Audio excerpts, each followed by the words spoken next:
Welcome back to restoring this 1915 Massey steam hammer. In the last episode, I built the replacement to this nasty bottom die, and here is that gigantic lump of steel in all its glory, but we found there was some slight misalignment. So I'm going to take a set of feeler gauges, find some important measurements, and then machine everything to line up perfectly.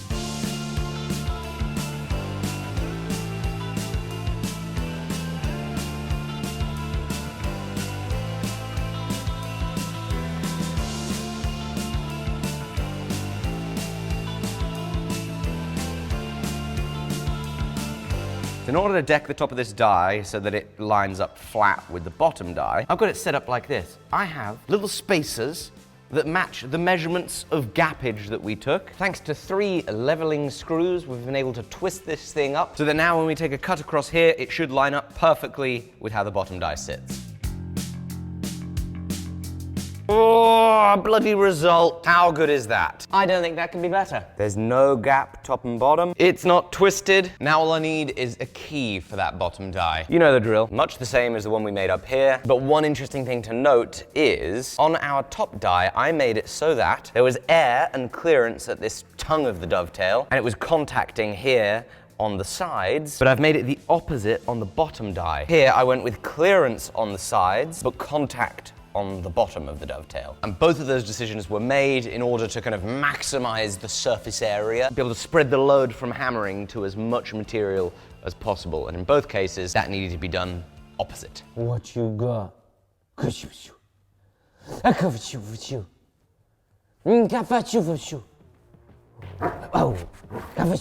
All right, let's make this key.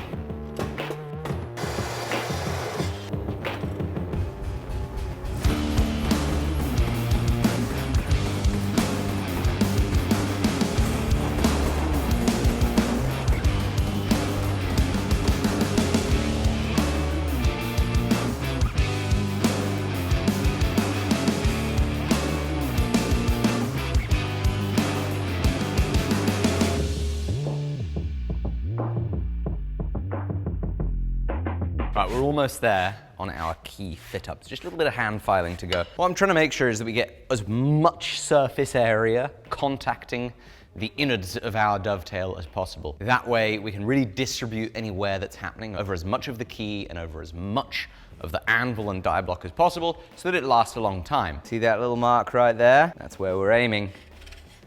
Oh yeah, that's the spot.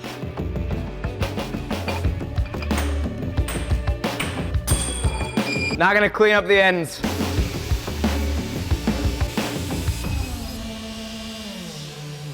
Glad I've remembered. The dies need radiuses put on them. These edges can't be sharp, they need to be nice and smooth. About 3/16 of an inch radius, 5mm radius. We're going to do it with an angle grinder. It's heavy.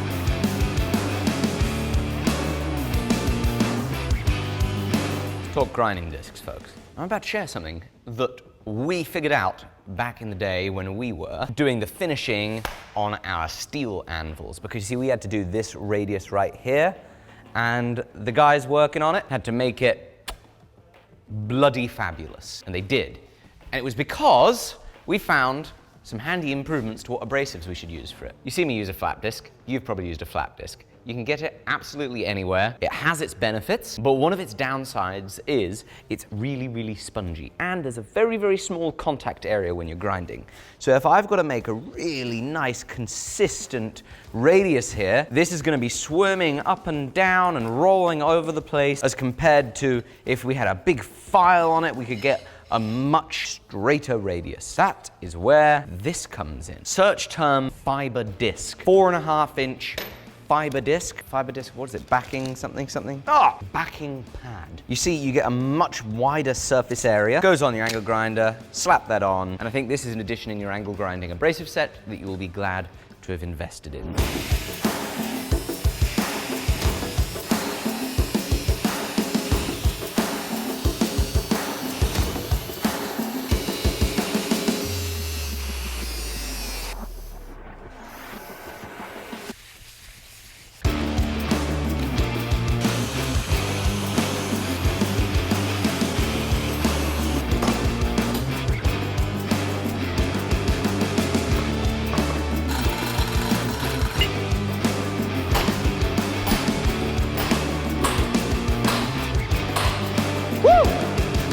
yeah, that's what I'm talking about. That, my friends, is a bloody done die set. I'm going to tell you some more about today's sponsor. That is Squarespace. It's a website building platform That allows you to build a beautiful website with absolutely no coding experience. You don't need to be a whiz on the computer. It has beautiful drag and drop functionality, meaning that you can put your text and your images exactly where you want them. and they've got countless themes to get you started with a beautiful design that scales perfectly between computer and mobile. As you know, you can sell unlimited physical or digital products. You can sell your time with Squarespace scheduling. It syncs beautifully with your Google Calendars. They've got tons more integrations, like with your bookkeeping software. I told you recently, you can now send invoices to clients with Squarespace. But you can now even use your website to collect donations. You can do fundraising on your own website. I bloody well can't believe how they can keep coming out with so many awesome product updates. If you want to build a website for your portfolio, your online store, or for the services that you offer, get started with Squarespace. So go to squarespace.com/forge, where you will get a 2-week free trial. Try it, see if you love it, and then code FORGE at checkout will get you 10% off your first purchase. That includes your domain purchase, because of course, it's an all-in-one platform. Thank you, Squarespace, for sponsoring this. Let's get back to the video. Pretty chuffed with their bottom die, if I might say so myself. Obviously, I'm biased. But now, let's move on to our valve assembly. Ah, yes, this is where it gets fun. Jamie, what are you doing? You keep slapping yourself in the forehead. You've got a bug on you. Are you slapping your forehead because of bugs? They're like all over me, and I don't know why. It's really annoying. Another 2 there. What is going on? Oh, wait, watch out, Jimmy. You've got a snake on your arm as well. Oh no, look, there's one on the other side. No, I just call these the pythons. So anyway, this stuff up here, this is what we got to work on. And let's kind of like re-establish nomenclature. We'll call this the rear valve. We'll call this the front valve. Now, if you recall, it is the top of the rear valve where the pressure comes in initially. And it then comes into the valve through this rear port. I've got a fly on me too. I had one in my ear, it felt like. And then there is this thing right here that sits inside. And as this is rotated, it controls how much pressure gets let in to the front valve as this twists. No matter what, we need to make a brand new one of these. But look at this bit of work right there. Quite the mess. And I recognize that this might be something that we have to remake, but we need to understand this rear assembly more, because there's more bits to it. So let's put it back together with what we know exists. Ah, these flies. Look at that. That's had a repair at some point too. You can see it's covered in weld and grinding. So that lives there. This goes in there. It's gonna be one of these things, I think. Yeah, that lines up pretty well. So this is another gland that we have to put together on the machine with that graphite rope. And then up here, pretend that's inside there. This piece then goes on. And it looks like this little hole lines up with this. And I think that rides inside of it. But then there's all these little ports around the outside of it that then feeds back into this threaded hole. And I think that these little ports are taking a certain amount of the steam pressure from this and are diverting it somewhere through some sort of pipes. Maybe put some pressure up here. Remember that up here we have our steam buffer. And so I think what potentially happens is you pump some steam pressure into the top of this, because we have that floating block right there with piston rings. You pump some pressure into there just to provide some dampening. Big guess, I really don't know, because nobody really knows anything, but I think that's what this is for. So here's what I've worked out. There's 2 bronze components in the back die in order for us to properly stuff the packing and get that tight. So I'm pretty confident we know how to at least assemble this rear valve. But then on the front valve, here's what we've got. What needs to be this reciprocating valve piece that goes up and down. And there's space in here for some packing, 8mm of space. But all we have to go on is this flat plate. I can't find any of those normal little bronze gland inserts that would fit in here. So maybe they didn't exist in this particular piece. Maybe it's packed a different way. Because have a look at this. There is some sort of material already in there. I just don't know what fills the rest of the gap. So I'm going to ask for help. Right, so I've asked Ben, who we went and saw the steam locomotive with. Right, so he reckons we just shove the right size graphite rope in there. Effectively, a little bit's gonna squish out the top. Then we squish it together with that, even though there's not that protrusion going in there. So that means we need to find 8mm and 10mm graphite rope for the front and rear valves. But now, what are we going to do about that rear valve? Because as I said, we know we need to remake this, but what about this absolutely delightful bit of work? As you can see, it is not in brand new condition. We have weld bead that's been turned here, a good amount of corrosion there. And that, my friends, is where that sits. That looks like this has been forged on. Somebody's taken this to a power hammer. We have a crack. Oh no, I shouldn't have paid this much attention to it. Delightful. Now that end is way out of concentric. Yes, everything is telling us that this needs to be entirely remade, in addition to that being entirely remade. So that is what's on the workbench for today.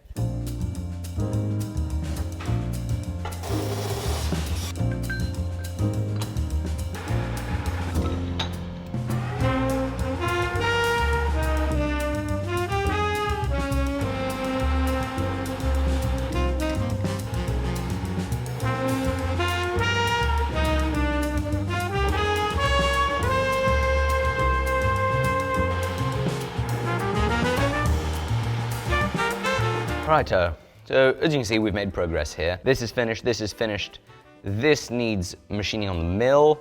This here is what I have questions about. When I took my drawings here, I actually assumed that it had a little bit of a taper to it. But really, we've got to look at the part that it fits into to kind of get a full sense of how confusing all of this is. Because this all ends up really being a game of what is where and what is designed. Now this obviously is stabilized within the valve by this hole. But as you can see, that hole is ovalized and very large here at the top, which led me to believe that the hole was maybe intentionally tapered. But now that I've been looking at it closer, I can't tell if the hole is tapered or if it's just worn out wider. That little ledge right there doesn't scream to me like that was intentional. That is obviously a byproduct of wear, so is the oval in that hole. But you see, down there, we can see those tiny little ports drilled all the way around. That, as I said earlier, I believe is to put pressure into the pipe that presumably wants to come out of the back. And the amount of pressure that's bleeding off to there is based on these holes around the perimeter. If we have a loose fit on this part here, what's going to happen? A boatload of extra pressure is going to be escaping through that poor fit straight through the pipe. This is where we find an impasse. What was designed and what was not? Is this an attempt at a fix that missed some very important facts? Or is this how it was meant to be installed? Because here, that's just a straight bit of round bar in a very worn hole. What sort of tolerance would they initially have designed into this piece to allow this to rotate relatively smoothly, but not allow so much pressure to get through here, but it messes up the amount of pressure that they've designed to go through these little orifices? I don't know. I've been toying with the idea of maybe boring this hole out wider. Would I bore it with parallel sides? Or did it have a taper in it? Or is that taper just a byproduct of the wear? I don't know the answer to any of these questions, but I'm going to have to just do something. Formulated a plan. We're going to bore this out, make that larger and just parallel sided.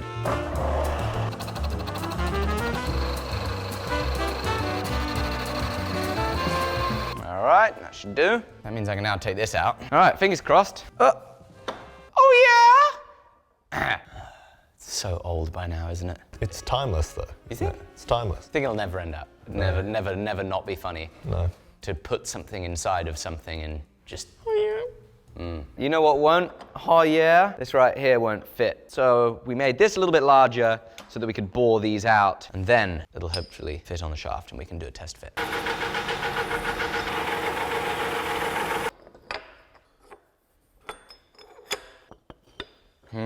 Oh baby. Wow, stuff lines up though, oh my goodness. All right, so on the original, you see we've got a hole in the shaft that lines up with this piece, as well as a slot for a Woodruff key, I think it's what it's called. Now, these things need to be clocked correctly with our final valve piece and how that is oriented on the shaft. But what you'll also note is because we made this slightly larger diameter, this fits, it doesn't fit there. So we'll have to shave down a little notch, get that hole in there and a slot for a key. That's easy. This hole and that key are 90 degrees apart from each other. And I think it's 45 degrees to this. Oh, yes.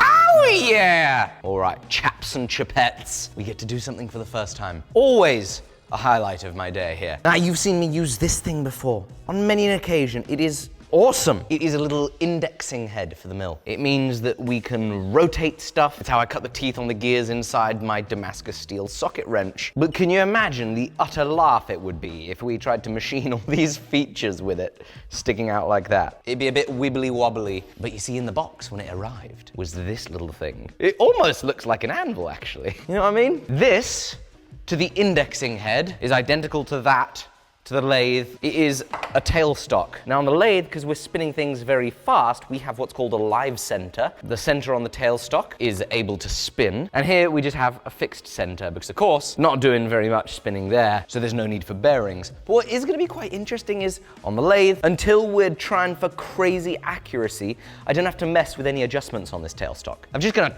trusted the lathe, and since we usually are doing parts that are relatively small, we've just trusted how it is and assumed that it's kind of pretty close this way, that way, this way, with being dead in line with our chuck. However, look at this right here on the mill. Everything's just loose. There is nothing to reference off of to just chuck it in place and have it all work, which is very exciting because it means that we got to figure it out and adjust it ourselves. You see, we've got adjustment bolts here, and that will allow us to lift up and down this little piece. We know this whole indexing head rotates up and down, so we've got to make sure that's perfectly parallel with the bed of the lathe. One thing I'm quite happy about, though, is I think I can get away with not taking the vise off, which is just thrilling. I think we're going to get away with using this far T-slot, and then we can do the hole, the key slot, and machine a little square over here.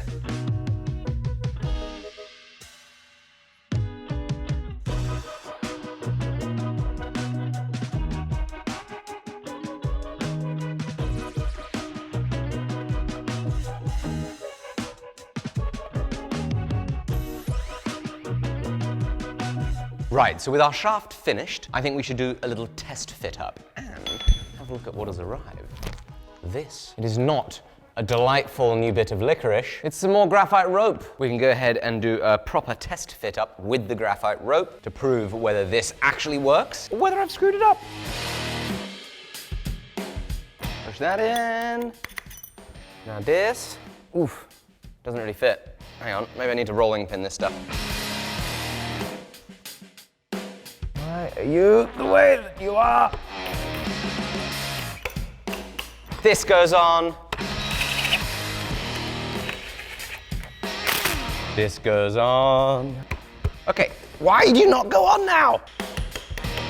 Okay, this spins. That needs deburring, but pretend. Just pretend. What's going to be very interesting is, does the end of the shaft line up nicely with that? Oh, she's in. Yes. Wow, lovely. That is so good. I was very worried that all the weird stuff we've done and all the funky tolerances would have meant that this shaft would be jammed in place and wouldn't rotate, but it rotates and actually pretty freaking smooth. So that is good news. Right, it's all well and good it fits in there, but the next step is we've actually got to make the valve piece from this chunk of bronze. I'm incredibly grateful for your time watching this video today, and I'm also incredibly grateful for today's sponsor, which was Squarespace. Please build your website with them. Link is down below. That's unfortunately all we've got time for this week. I will see you very, very soon. Bye-bye.